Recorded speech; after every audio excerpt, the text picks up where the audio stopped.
Good morning बच्चों। मैं आपका रवि सर आज लेकर आया हूँ इंग्लिश की क्लास, जिसमें आप बड़े ही मज़ेदार तरीके से अंग्रेजी पढ़ना लिखना और बोलना सीख पाएंगे। हिंदी जितनी आसान है उतनी ही इंग्लिश भी। जैसे आप हिंदी फटाफट बोलते हैं वैसे ही अंग्रेजी बोल सकते हैं। इसके लिए आप हमारे यूट्यूब चैनल माई क्लास को सब्सक्राइब करें। हम आपको इंग्लिश में जीरो से हीरो बनाएंगे। चलो शुरू करते हैं हम अपनी क्लास। गुड मॉर्निंग बच्चों। आज का टॉपिक है टेंस। टेंस को हिंदी में काल कहते हैं और टेंस जो होता है हमें tells about to time means कि समय के बारे में बताता है, समय का बोध कराता है। अब यहाँ पे क्या आप सभी जानते हैं कि टेंस जो होते हैं हमारे तीन तरह के होते हैं। पहला जो होता है वो कौन सा होता है? Present, present tense. दूसरा पास्ट टेंस। थर्ड होता है हमारा फ्यूचर टेंस। अब ये तीन हमारे टेंस होते हैं। प्रेजेंट को वर्तमान काल, भूतकाल और भविष्य काल। अब इनके भी काइंड्स होते हैं। तो जो पहला इसका प्रेजेंट का काइंड्स होता है वो होता है प्रेजेंट इंडेफिनिट।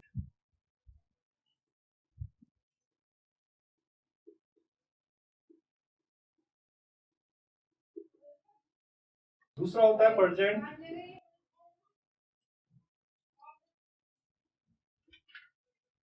कंटिन्यूअस। थर्ड होता है प्रेजेंट परफेक्ट।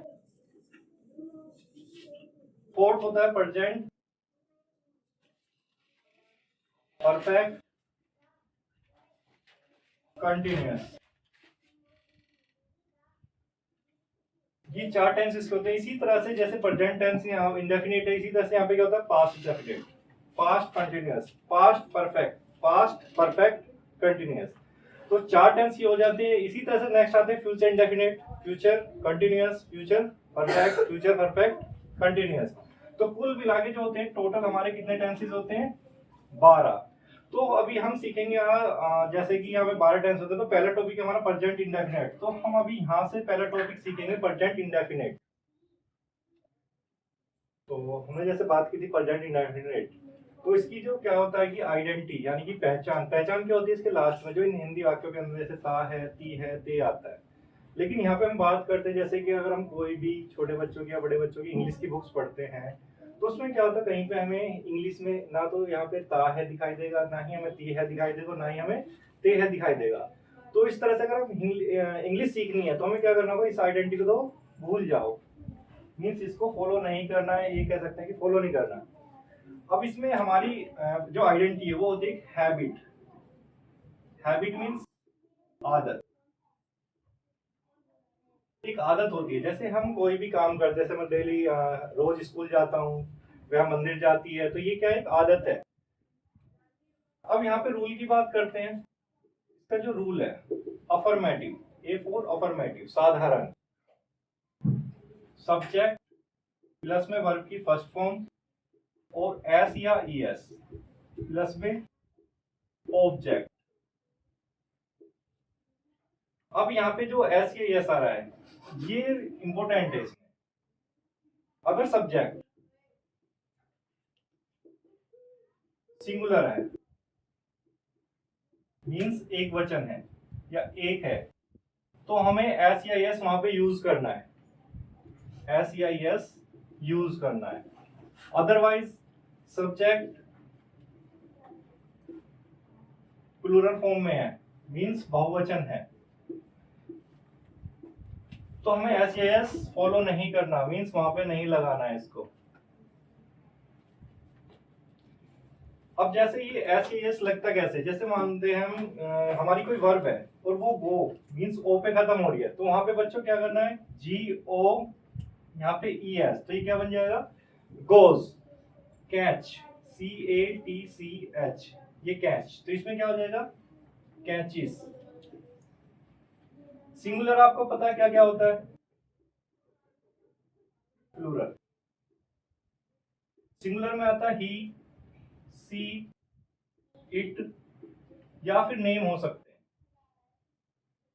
प्लूरल में they, we, you, I means plural जो एक से ज्यादा हो। तो यहाँ पे अब इसका एग्जाम्पल देखते हैं। एग्जाम्पल जैसे पिताजी अखबार पढ़ते हैं,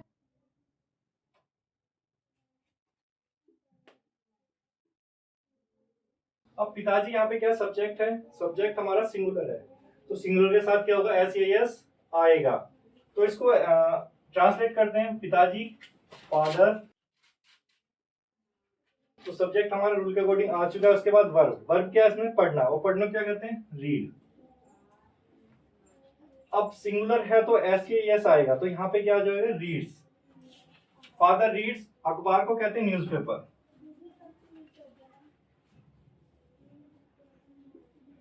तो इस तरह से इसमें क्या हो गया, हमारी आदत होती है, जैसे पिताजी रोज पिताजी अखबार पढ़ते हैं, तो ये उनकी हैबिट है, वो रोज पढ़ते हैं। सेकंड एग्जांपल, माताजी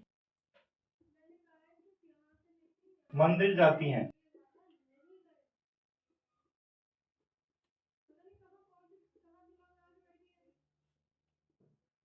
मदर गो, अब मदर यहाँ पे क्या सिंगुलर है, तो गो के साथ क्या आ जाएगा यहाँ पे, यस, मदर गोस, और मंदिर को क्या कहते हैं, टेम्पल।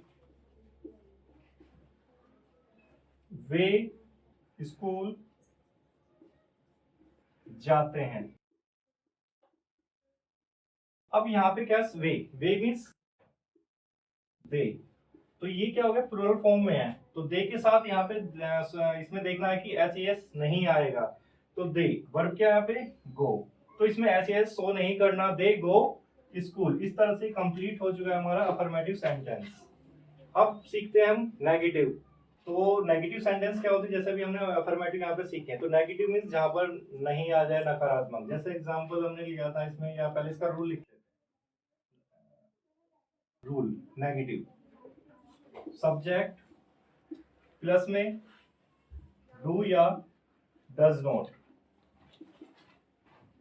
प्लस में वर्ब की फर्स्ट फॉर्म और ऑब्जेक्ट।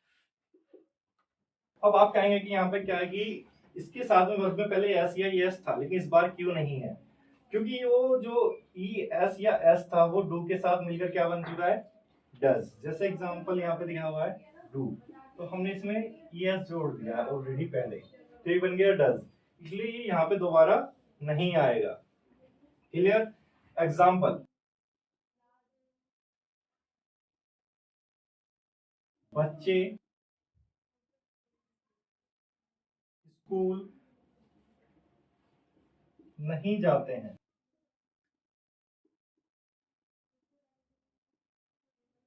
तो इसको ट्रांसलेट करेंगे, चिल्ड्रन, CHIL, चिल्ड्रन। अब यहाँ पे जो हमारा रूल है नेगेटिव के लिए, ये वाला रूल है, इसमें क्या आएगा, डू या डज। अब जैसे पहले बताया गया था कि सब्जेक्ट सिंगुलर है तो ये आएगा, प्लूरल तो ये आएगा, तो सिंगुलर के साथ हमें यूज करना है डज, और प्लूरल के साथ लगाना है डू। अब यहाँ पे बच्चे, तो बच्चे बहुत सारे हैं यहाँ पे, तो चिल्ड्रन, तो यहाँ पे डज आएगा, डू आएगा, तो यहाँ पे आएगा डू, क्योंकि बच्चे जो है प्लूरल फॉर्म में है। चिल्ड्रन डू नॉट, जाने को कहते हैं गो। अब यहाँ पे ऐसे आएगा नहीं, क्योंकि ऑलरेडी यहाँ पे एडजस्ट हो चुका है वो, तो children do not go school. खिलाड़ी फुटबॉल नहीं खेल रहा है, नहीं खेलता है।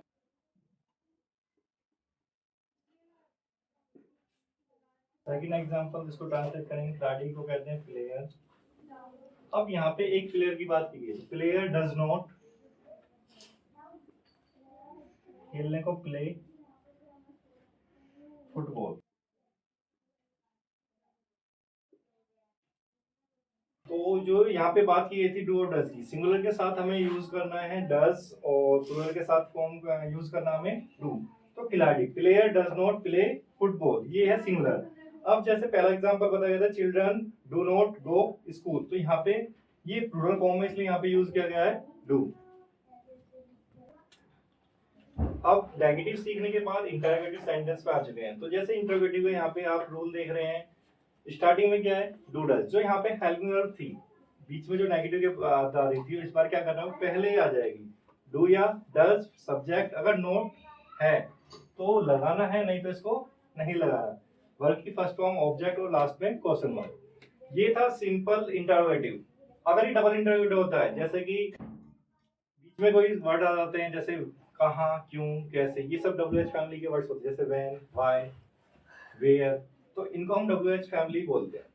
तो अगर इससे पहले कोई वर्ड बीच में आता है तो ये डबल इंटरोगेटिव, इसको हम समझ सकते हैं। और यहाँ पे WH वर्ड के बाद डू या डज सब्जेक्ट, अगर यहाँ पर नोट है तो लगाना है, नहीं है तो नहीं, बल्कि फर्स्ट फॉर्म ऑब्जेक्ट और क्वेश्चन मार्क।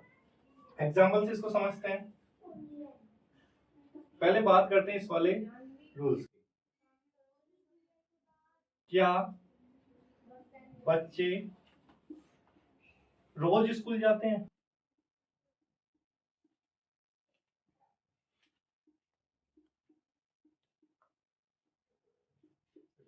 अब यहाँ पे क्या नॉर्मल क्या से स्टार्ट कर रहा है, तो क्या यानी क्या बच्चे रोज स्कूल जाते हैं, बीच में कोई WH वर्ड नहीं आ रहा है, तो इसमें रूल ये वाला यहाँ पे फॉलो होगा।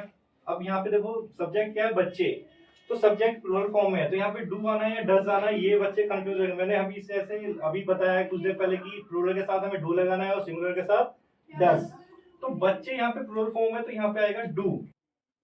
डू चिल्ड्रन, रूल के अकॉर्डिंग डू और डज और सब्जेक्ट हमारा यहाँ पे आ चुका है। नोट इसमें क्या नहीं तो यहाँ पे है नहीं, तो इसको छोड़ देंगे, आगे बढ़ेंगे। वर्ब, वर्ब क्या है इसमें, जाना। डू चिल्ड्रन गो, और ऑब्जेक्ट क्या है, स्कूल। अब उसके बाद यहाँ पे रोज दिया हुआ है, तो do children go school daily, last में क्वेश्चन मार्क। अब यहाँ पे हम एक सवाल कर रहे हैं, इसमें सवाल मतलब पर्सन पूछते हैं इंटरोगेटिव में, क्या बच्चे रोज स्कूल जाते हैं, सिर्फ इसमें हाँ या ना में जवाब दे सकते हैं। अगर बच्चे स्कूल जाते तो हाँ बच्चे स्कूल जाते, अगर नहीं जाते तो बच्चे स्कूल नहीं जाते। डबल इंटरोगेटिव की बात करते हैं। पिताजी, पिताजी बाजार क्यों जाते हैं, तो इसमें क्या है, यहाँ पे क्यों आ चुका है, मीन्स WH वर्ड्स आ चुका है यहाँ पे। तो इस बार कुछ डिफरेंस नहीं है, बस इसमें कि जो क्यों आ रहा है, क्यों को हम कहते हैं वाई। तो इससे पहले जो डू डज है, इससे पहले सिर्फ हमें WH वर्ड शो करना है, और इस तरह से हम इस सेंटेंस को भी कंप्लीट करेंगे, यहाँ पे ट्रांसलेट करेंगे। क्यों, वाई। अब पिताजी, यहाँ पे क्या सब्जेक्ट है, तो सब्जेक्ट के अकॉर्डिंग यहाँ पे आएगा does. Why does father go market, पिताजी बाजार क्यों जाते हैं। नेक्स्ट एग्जांपल, क्या पक्षी आकाश में उड़ते हैं।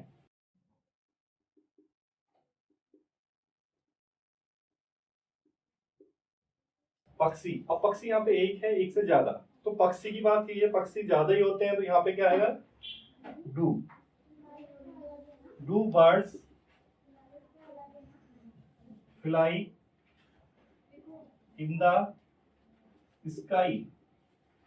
तो इस तरह से हम क्या है इंटरोगेटिव सेंटेंस बना सकते हैं। तो हमने अभी यहाँ पे सीखा है अफर्मेटिव सेंटेंस, नेगेटिव सेंटेंस और इंटरोगेटिव सेंटेंस। तो इसी तरह से क्या है आप सभी प्रैक्टिस करेंगे। तो इसी तरह से यहाँ पे प्रेजेंट इंडेफिनिट टेंस हमने कंप्लीटली सीख चुके हैं। तो अगर आपको वीडियो अच्छी लगी तो लाइक करें, शेयर करें और सब्सक्राइब करें। Thank you.